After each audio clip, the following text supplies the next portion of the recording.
So I'm Dakin. I founded OpenGov, which is the leader in government financial planning and analysis software, and Tackiest, which is the leader in oil and gas optimization software. And I've now started a new seed stage fund that focuses on frontier tech, or what I'm calling physics-powered startups in particular, and that's called Prime Movers Lab. All right. You can sit down if you want to. Note to self, do not do that with a speaker that's much taller than me.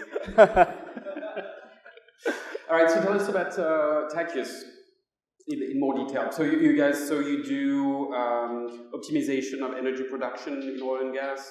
Mm-hmm. Yeah, so for Tackiest, basically, we started that company about 5 years ago, and the mission is to help oil and gas producers to unlock the hidden value in their data.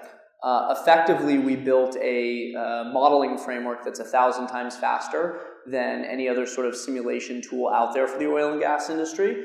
And as a result, we've seen 30 different fields around the world increase their oil production by about 16% on average using the technology. We basically combined machine learning and reservoir physics in the same modeling software. And so the type of problems that you solve are about increasing production. Is it also to help find oil, or is that a completely separate problem? They're interrelated problems, but the technology is really best in cases where there's already significant data. So that tends to be a field where there's been some wells drilled, and the challenge is minimizing ongoing OPEX, minimizing ongoing CAPEX while maximizing recovery. Whereas there's other technologies that are more appropriate for the problem of like greenfield, where is the oil in the first place? Now the reality is most fields in the world today are mature fields, and they require some sort of secondary or tertiary recovery technique or fracking. And the problem isn't finding the oil, it's about extracting it cost effectively and from an environmentally friendly perspective as well. Okay, thank you. Could you maybe walk us through the supply chain, of a lack of a better term, supply chain of the data? How does the data get into your system from those machines to your model? Yeah, so there's multiple different data sources. The most relevant data for what we're doing is production data, where there'll be sensors on the oil wells, on the oil tanks. It was fun to see the previous talk showing some like satellite-based imagery of this, because I've spent a good amount of time running around like Oklahoma and Texas, actually seeing some of the hand-driven processes for measuring those measurements in tanks. There tends to be temperature measurements, pressure measurements. That's kind of like the real-time data that's coming into the system. There's also much more intermittent data where they actually go out, and believe it or not, in most oil fields in the world today, one of the key measurements is actually taken by hand by folks that are called pumpers, that go and take like a jar cut of the oil, because it's not cost effective given current fluid separation technologies to on a regular basis measure the relative percentages of oil, water, and gas on a well by well basis. They do that at the tank farm that you were seeing, and then if you go back to the individual well, they're kind of relying on much more intermittent hand measurements.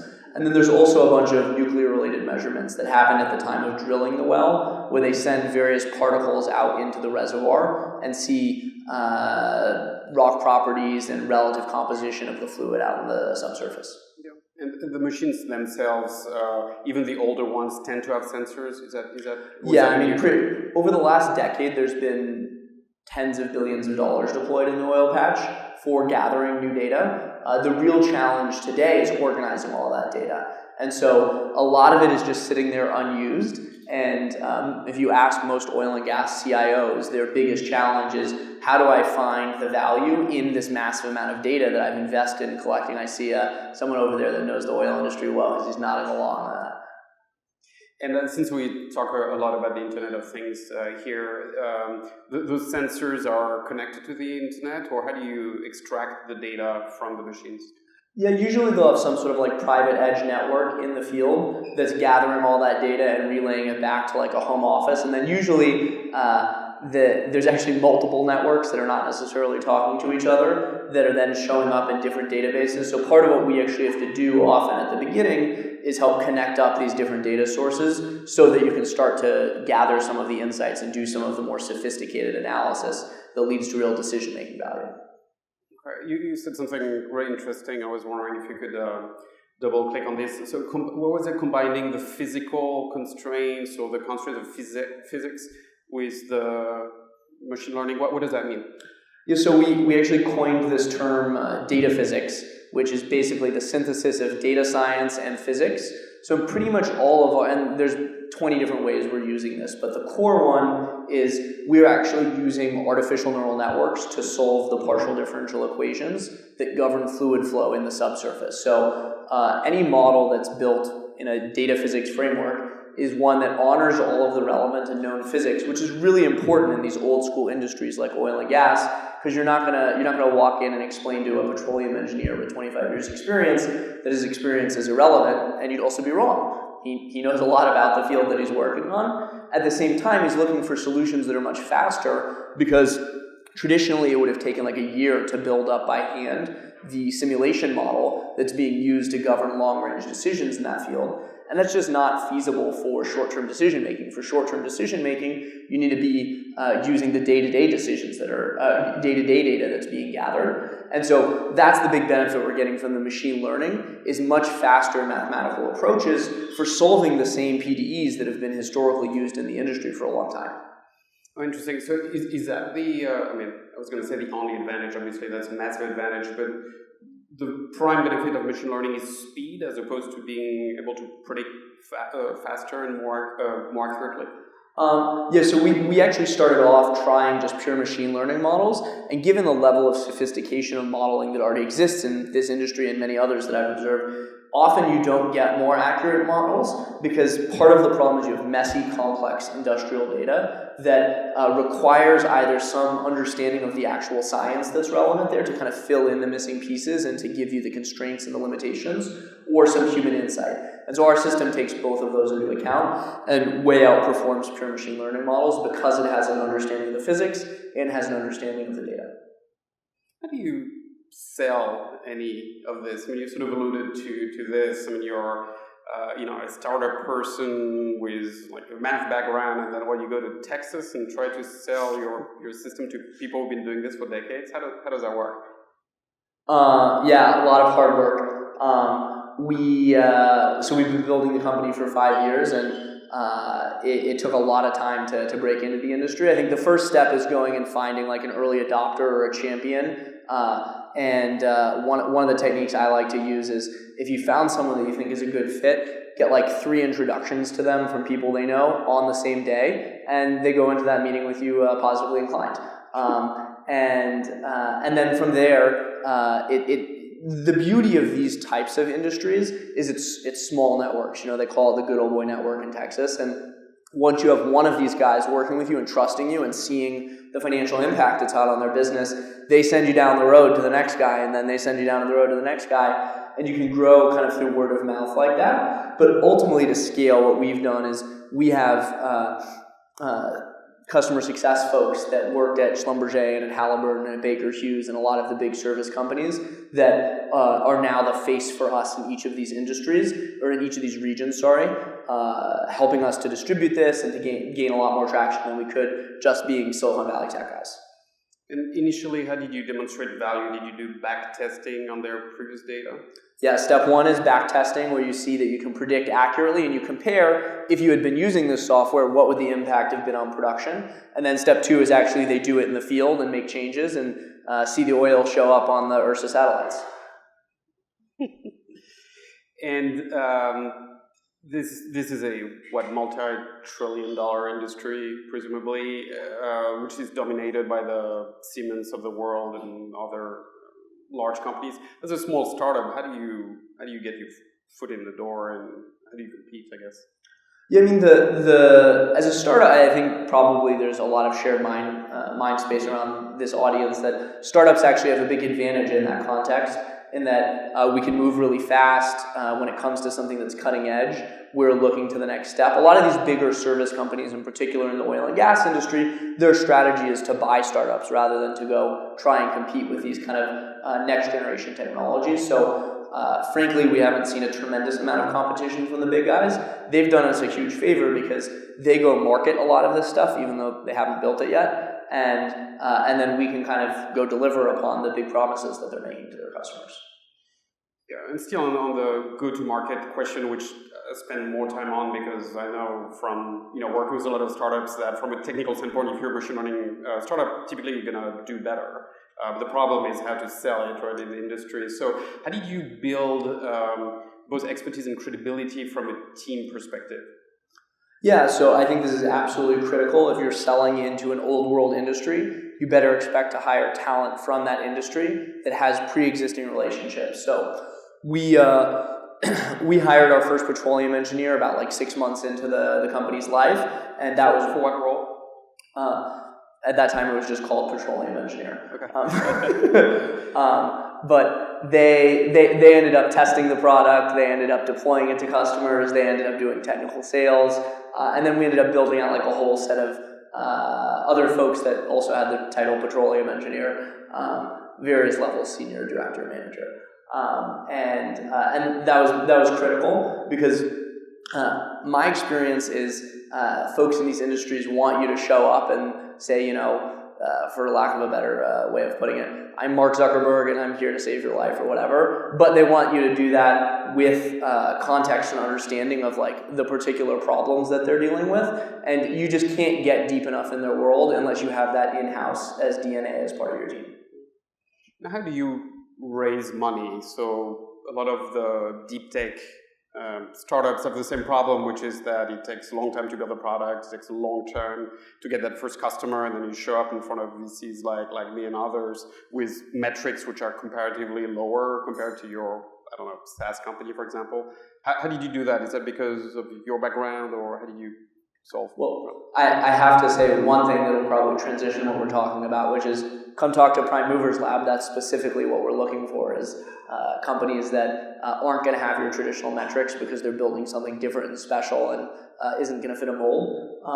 But yeah, I think there's some great investors out there that get that, and you have to focus on those. I don't think you should just go after like the top tier VCs if you're building a company that doesn't fit like the enterprise SaaS metrics and model, because you're going to waste your time and they're not going to get it. You have to look for investors that want what you're selling. I think one thing entrepreneurs don't get often enough is like you are a two-sided marketplace. Even if you are not a two-sided marketplace, like you are selling a product to your customers, and if you're raising VC, you're selling a product to VC, and you better choose customers there that are interested in the product that you're selling, and not all VCs are interested in the same product.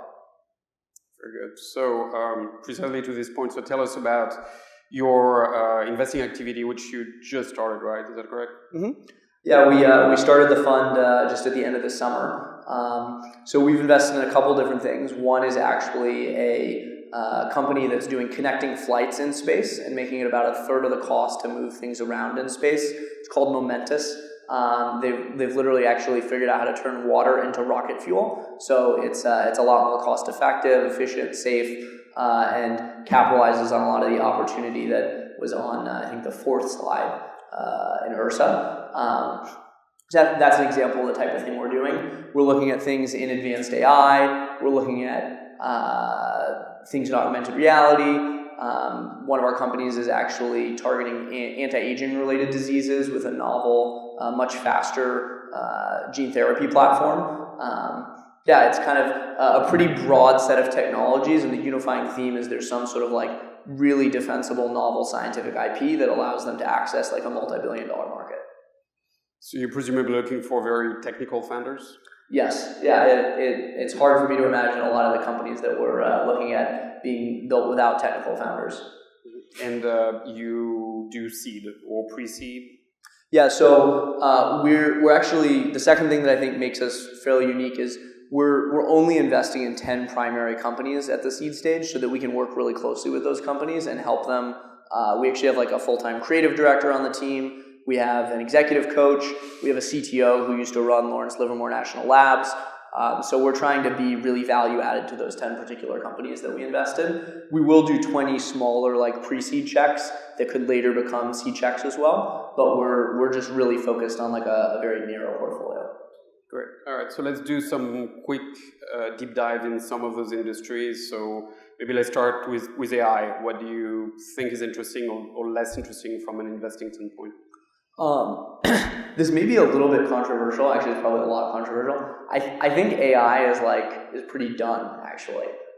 Personally, I think most of the category defining companies have been built there, or at least have been started there, and are going to scale up. So we're actually not investing a lot in AI. We invested in one AI company that I've known the founder for a long time, and they've basically figured out how to bake the principles of nuclear fusion into deep learning, such that they can solve R&D problems like 10 times faster. But I think, like on the consumer side, I'm not particularly bullish on opportunities in AI. And on the enterprise side, I think we've seen over the last 3 or 4 years a lot of like very vertical specific AI solutions pop up, which I think is the right answer. It's hard to build generalized AI today, fortunately. Okay, all right, so AI is done. Sorry. What about space? So what's interesting, what's less interesting? Yeah, I mean, I actually think that space is like really interesting, pretty much across the board. I think space mining is interesting. I think all forms of space transportation are interesting. I think using like space data in novel ways is interesting. We're looking at a couple companies in doing microgravity research where you can actually perform biological experiments in space that you can't perform as capital effectively on the ground because of the lower gravity environment. I'm pretty bullish on where space is going. And maybe to their representation, why is it interesting now? What unlocked the space?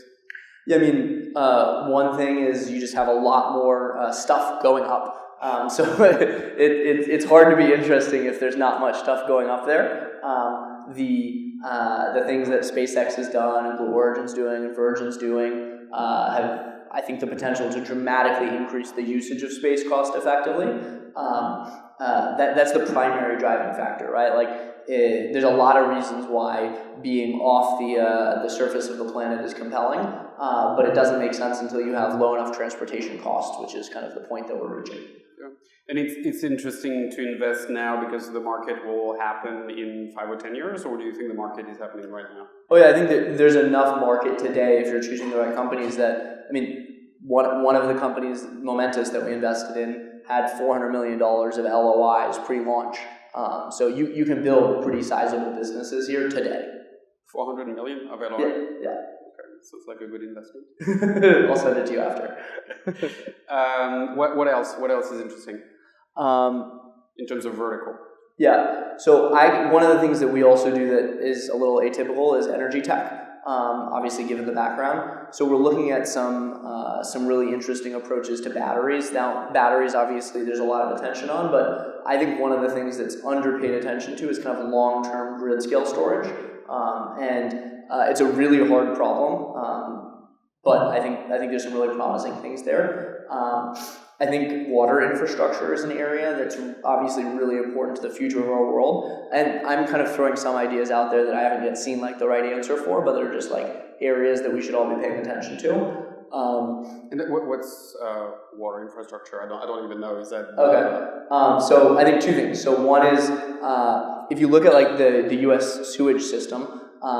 The cost to kind of like repair the sewage system and have it be usable over the next like 3 decades is like, I think it's in the hundreds of billions of dollars, some massive number. And so it's interesting, can you come up with like purification systems, for example, to avoid having to continue to have like a centralized sewage infrastructure that has to be maintained and costly? Could you do something that's like distributed like solar is for energy, much cheaper? That brings you to like a bunch of purification technologies and gray water recycling systems, which have all sorts of problems, but that's an area that like I'm personally really interested in. And is that pure hardware physical infrastructure, or is that a software problem?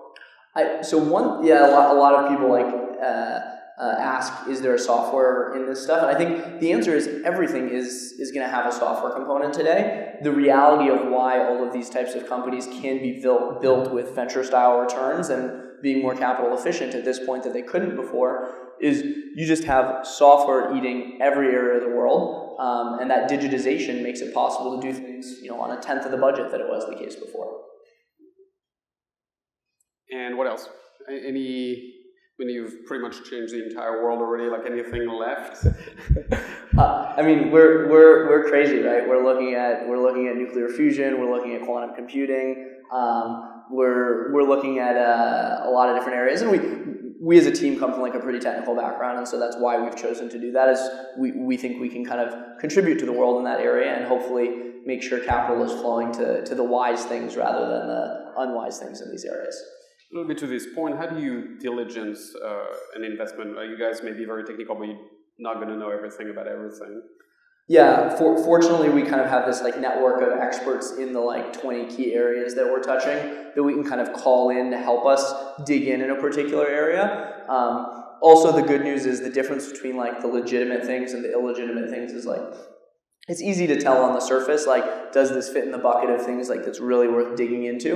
And then when you start digging in, you definitely need the expert help in order to make sure you're not getting excited yourself when you shouldn't be. Maybe just one last question from me, and then I'll open it up to you guys. If you work with very technical founders, how do you help them be successful from a commercial standpoint, right? Like one of the things I've experienced with very technical founders is occasionally, so selling is hard and raising money is really hard as well, and that gets compounded precisely because sometimes you don't have the metrics, so you have a technical person that cannot really sell to VCs with no metrics, that becomes hard. How do you think about that? Yeah, I mean, this is part of the problem we're trying to address as a firm. So for those 10 primary companies that we work with, they work really closely with us. I'm meeting with them weekly and helping them figure out business and product strategy and trying to be a bit of a translator and bridge for them to the broader market and help them develop some of that skill set if they don't have it already. We also have a full-time executive coach who's helping them on like the communication side and leadership side. Because you're right, like the reality is there's lots of really phenomenal, talented people out there and scientists out there that are not yet able to build the company that the world needs. And so we look for founders who are actively looking to grow into that world-class executive and that want to partner with us to get the help to do that. Even better if they're already there, but that's kind of our focus and our thesis is to help them get to that point and set them up at the seed stage to go be able to raise really serious Series A's and Series B's and get the customer traction they need in order to do that. Thank you. Yes. Oh yeah, we'll have one mic. So thank you. This is absolutely fascinating. So thank you so much for the presentation. So here's my question. It's a little bit far out there, so if it's off the base, sorry. But here it is. Is there anything going on in the anti-gravity field? Is there an anti-gravity field? No, It's so funny that you asked that. Something was sent to me about this recently, and Not by her. Oh, I don't think it was by her. No, that'd be very interesting. I think the short answer is no, but who knows? Like part of our philosophy as a firm is we're gonna look at the crazy things. We're gonna look at the things that are out there that other people aren't looking at, and we'll end up passing on a lot of things that are just nonsense. But we might catch that one big one that changes the world.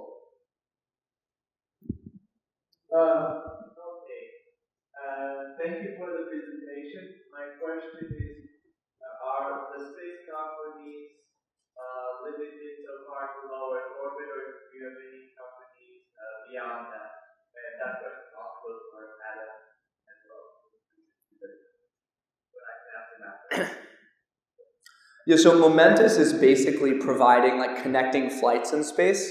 So as you know, most of the things that happen in space need to end up not in low Earth orbit in the coming years.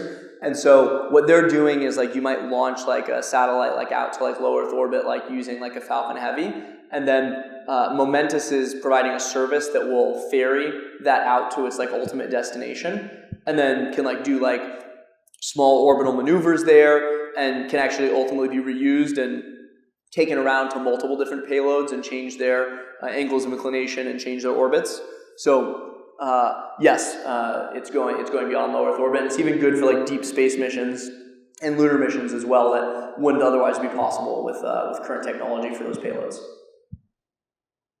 So in both your investing experience and your entrepreneurial experience, you are analyzing huge data sets extremely quickly into what is likely some harsh environments.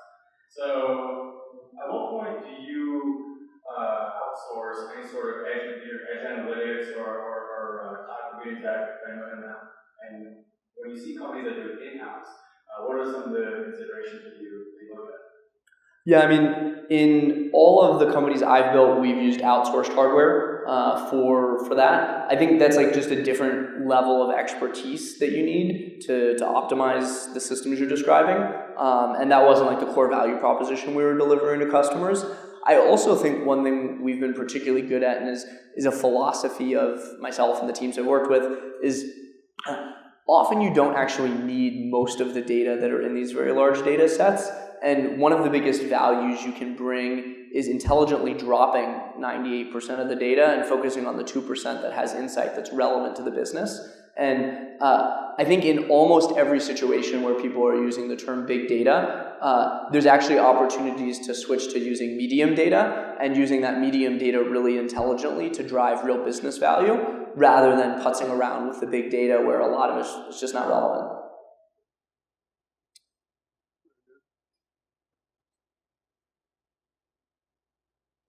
All right, last question of the night. With a lot of the frontier tech companies that you work at, how do you go about finding new data sets? Where do you go? I think we're fortunate enough that a number of people are reaching out to us, which is good. But I think there's kind of 2 or 3 main areas that we're finding them. We have relationships with a lot of the accelerators and incubators that foster these types of things. So Cyclotron Road is like one example in Berkeley. StartX actually has a number of these at Stanford. And then there's similar things tied to a number of other universities as well. And then the second thing is we've built up a pretty good network of academics and professors in targeted universities that have historically fostered this type of research and this type of development. There's a bunch of other angles, but those are 2 main ones.